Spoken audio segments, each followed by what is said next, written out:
Série de...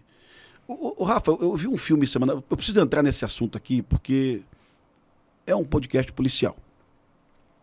Eu assisti na Netflix no sábado um filme chamado Assassinato nas Profundezas. É um documentário.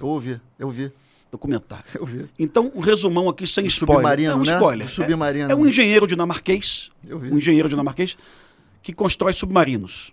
E ele vira uma celebridade na Dinamarca, porque ele é muito habilidoso. Na verdade, ele faz várias invenções. Tentou ir foguete, à lua né? lá Mas o cara é uma celebridade. O cara é simpático. E ele convida uma jornalista para passear com ele de submarino. E ele mata a jornalista, picota o corpo dela todo, joga no mar, né? O corpo reaparece. Isso é spoiler. Mas história real, viu, gente? Esse submarinista, engenheiro, quando ele chega no porto de Copenhague, o namorado da jornalista liga para a polícia e fala: minha namorada foi passear de submarino com o engenheiro fulano de tal e não voltou há 1 dia e meio. Só tem essa informação, mais nada. O fato da namorada, da noiva, jornalista, ter saído do submarino e não ter voltado. Só isso. Mais nada além disso. Quando ele chega no porto de Copenhague, ele está preso. Ele recebe voz de prisão. E ele vai para a cadeia. Aí depois a investigação acontece e descobrem que ele matou a mulher efetivamente. E ele é condenado à prisão perpétua. Repito, perpétua. A Dinamarca é a 7ª democracia do mundo. Segundo a The Economist, a revista The Economist, ele vai colocando funcionamento do legislativo, judiciário, instituições, né? A Dinamarca é a 7ª democracia do mundo, inclusive é acusação, tá? Pelos socialistas brasileiros de ser um país socialista. Então vamos lá. Partindo do princípio que é socialista e que é uma democracia bem estabelecida. Você tem prisão perpétua para assassino e você tem possibilidade da polícia efetuar uma prisão sem testemunho, sem prova nenhuma arrecadada no local. Eu quero uma polícia dessa para o Rio de Janeiro. Eu quero que a DH possa prender uma pessoa por presunção. Está preso. Vou te deixar preso até a investigação acabar, né? Então a gente vai voltar sempre para a conversa que deveria dominar todos os podcasts policiais do Brasil. Legislação, legislação e legislação. Se o governador Cláudio Castro falasse para o Henrique ou para o Alan Turnovski, vou comprar mais 200 caveirões, vou comprar mais 50 helicópteros, vou construir mais 50 BOPs, mais 50 BACs. Governador, a gente não quer isso não. A gente quer uma equipe em Brasília fazendo um lobby para leis mais severas, para leis que possam... Porra, tá bonito isso aqui. Tá bem melhor que a do Ramos, viu, mesmo? O Ramos vai ficar puto. Mas agora ele tá evoluindo, porra. Agora depois dessa milha que ele tirou aí, não, filho, Ramos tava agora boa. tá sushi, o cara tá cheio de viadagem, porra. O Ramos porra. tava boa pra caramba. Mas assim, a gente precisa de lei, meu irmão.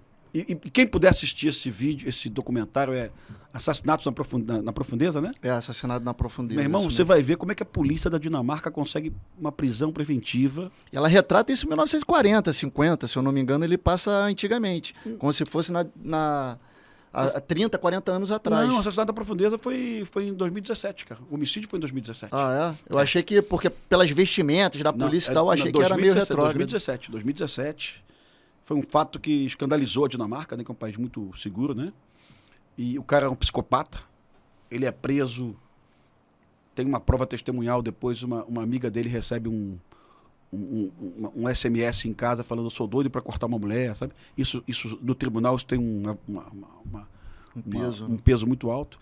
Mas por que eu estou falando isso, cara? Porque no Brasil, do Fernando Collor de Mello para cá, nós só tivemos 2 leis que facilitavam um pouquinho a polícia.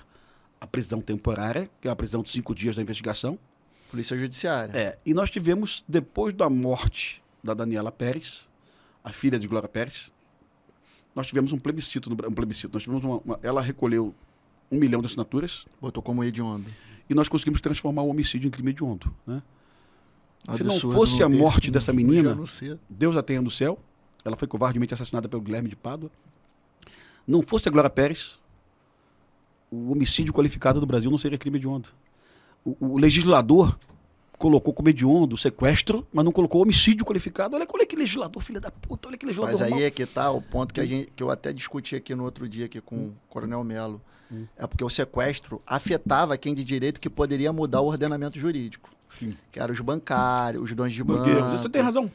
É isso mesmo. Os ricos, poderosos. Exatamente.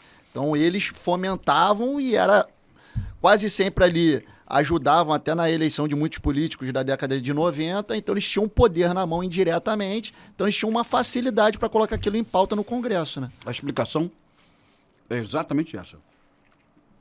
Então nós só conseguimos o homicídio qualificado como hediondo no Brasil em função da morte de matriz global e da mobilização dessa mãe, que é uma heroína, a Glória Pérez. Ela é foda mesmo, viu? Mas se essa menina não tivesse morrido, a gente nem isso a gente ia conseguir.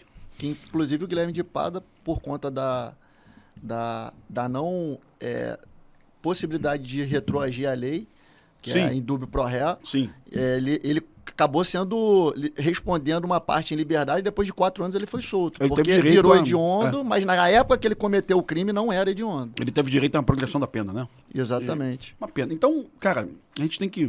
Se você puder, Rafa, todo mundo que você vai receber aqui nos próximos anos, não é uma ameaça ao Glauber, porque eu gosto muito do Glauber, viu, cara? Mas aqui e Ramos serão os maiores podcasts policiais do Brasil. Pela função da reverberação do Rio de Janeiro. Se você puder ouvir políticos de esquerda aqui e perguntar para eles, meu irmão, por que o Brasil é o país mais tolerante com crime no mundo? Não tem um país no mundo tão tolerante. Não estou falando nada de Lula que foi solto. Isso é um símbolo de como nós somos tolerantes com crime, evidente. Mas são exemplos mil. É Guilherme de Pádua, porrada de bandido aí, cara. Solto, né? Agora, ontem eu descobri que os assassinos lá também do jornalista lá no Amazonas, no Rio Amazonas, vão responder em liberdade também, sim. cara.